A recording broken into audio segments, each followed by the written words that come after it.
अस्सलाम वालेकुम नाजरीन, अताउर रहमान आपकी खिदमत में हाजिर हूँ सुप्रीम कोर्ट ऑफ पाकिस्तान से।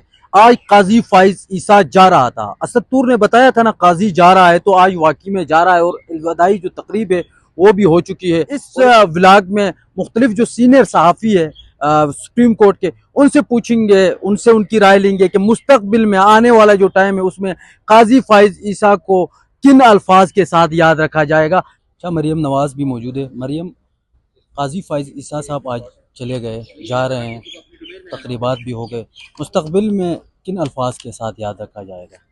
देखिए, मुस्तकबिल तो वो अपना तय कर चुके हैं। उनको जस्टिस मुनीर से बदतरीन जज करार दिया जा रहा है, लेकिन आज के बाद जब कभी पाकिस्तान में बुनियादी इंसानी हकूक़ की खिलाफ वर्जियाँ होंगी और उन पर कोई अदालत खामोश होगी तो लोग इन्हीं के दौर की मिसाल देंगे। और जब कभी मुल्क में मैं कहूँगी कि किसी सियासी जमात के ऊपर कुछ बुरा वक्त होगा तो लोग फिर भी इनके वक्त की मिसाल देंगे। जब कभी जजेस की आपस की लड़ाई बढ़ेगी, किसी जज को कोई एजेंसी तंग करेगी, उसकी जासूसी करेगी, उसको हिरासा करेगी, तब भी चीफ जस्टिस काजी फैज़ ईसा की मिसाल दी जाएगी। तो उनके बारे में मुझे लगता है जस्टिस मंसूर अली शाह कुछ अल्फाज कह गए, और आपके अपने साथी जब आपके बारे में कुछ अल्फाज कह देते हैं तो किसी और के कहने की जरूरत नहीं पड़ती। चीफ जस्टिस काजी फैज़ ईसा ने अपने दौर में अगर कुछ अच्छा करने की कोशिश की भी थी तो उनसे उनके अपने इकदाम ही ने वो सब कुछ भी रिवर्स करा दिया। तो अब उनका दौर एक बदतरीन जज के तौर पर ही याद रखा जी, जाए। मतिउल्लाह जान साहब मौजूद है। सर, काजी फाइज ईसा साहब को आज आपने सख्त सवालात भी किया, मुस्तकबिल में किन अल्फाज के साथ याद रखा जाएगा?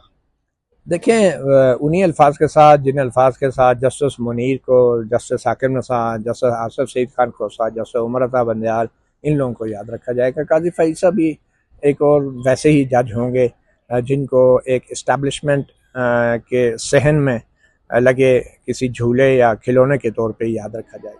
अच्छा, बशारत राजा साहब भी मौजूद है। सर, काजी साहब तो आज चले गए, अलविदाई तकरीब भी हो गई, आने वाले टाइम में किन अल्फाज के साथ याद रखा जाएगा काजी फाइज साहब को? अच्छा, तारीख तो इसका फैसला करेगी, लेकिन तारीख लिखने वाले कौन होते हैं? तारीख लिखने वाले आप लोग हैं, अवाम है, हम लोग हैं। अगर देखा जाए तो चीफ जस्टिस काजी फाइज ईसा साहब को अगर मैं तारीख मेरे मेरे ख्याल मेरी ये ज़ाती राय है कि तारीख इन्हें पाकिस्तानी अदलिया का गोरकन के नाम से याद करेगी, क्योंकि ये चीफ जस्टिस काजी फाइज ईसा ने जब हल्फ उठाया था तो उस वक्त अदलिया तकसीम थी। तकसीम से मुराद ये थी कि वो इतनी तकसीम नहीं थी, 2-4 जजेस थे, लेकिन जब वो आज जा रहे हैं तो अदलिया न सिर्फ तकसीम है बल्कि उन्होंने अदलिया को एक सहूलतकारी करके अदलिया के हवाले से उन्होंने हुकूमत के साथ सहूलतकारी की और अदलिया को उन्होंने बाज़ीचा इत्फाल बना दिया और अदलिया की एक आप कह सकते हैं कि एक फ्रेंचाइज सियासतदानों के हाथ दे दी कि वो अदलिया के अंदर घुस कर बेंचेस बनवाएं, अपने फैसले लगवाएं।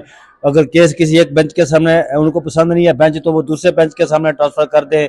और जजेस के अंदर एक ऐसी तफरीक उन्होंने पैदा की जिसका मैं समझता हूँ कि ये बड़ा इसको वापस मुतहिद होना में बड़ा वक्त लगेगा, बड़ा टाइम लगेगा।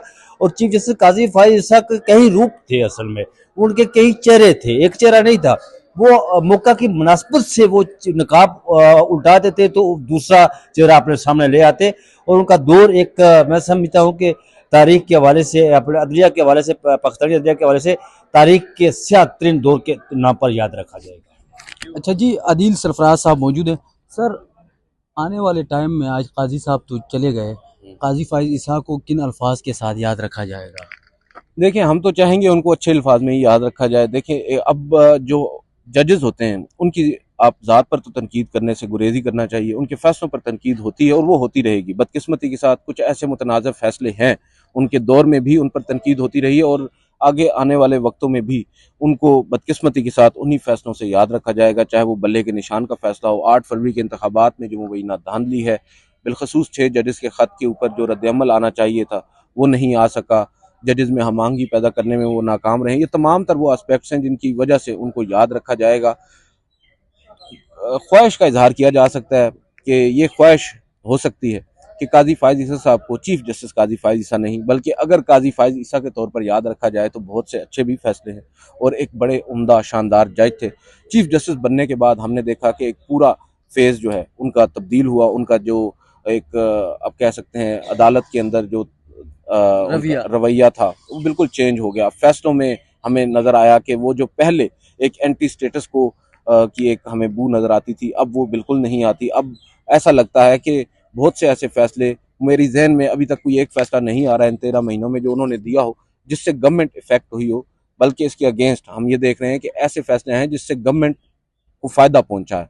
तो ये इन इटसेल्फ एक बहुत बड़ी बात है। और चीफ जस्टिस काजी फायज ईसा साहब को मैं यही समझता हूँ कि और नहीं तो कम अज़ कम एक 13 जनवरी का फैसला और दूसरा 6 जजेस के ख़त के ऊपर उनकी जानिब से रद्द-ए-अमल ना आना, इन 2 वजहों से याद रखा जाए। नाज़रीन, कुछ सीनियर कोर्ट रिपोर्टर्स की राय आपने जानी काजी फायज ईसा जो साबिक चीफ जस्टिस अभी बन चुके हैं, तो उस हवाले से। और उनका ये कहना है कि जो है वो तारीख़ में काजी फायज ईसा को ख़ासकर अदलिया में एज ए चीफ जस्टिस जो उनका दौर था वो उसमें ख़ासकर कुछ अच्छे अल्फाज में याद नहीं रखा जाएगा। तो ये आज का प्रोग्राम था सुप्रीम कोर्ट से। इंशाल्लाह मिलेंगे अब अगले ब्लॉग में, तब तक के लिए मुझे इजाज़त दीजिए। अल्लाह हाफ़िज़।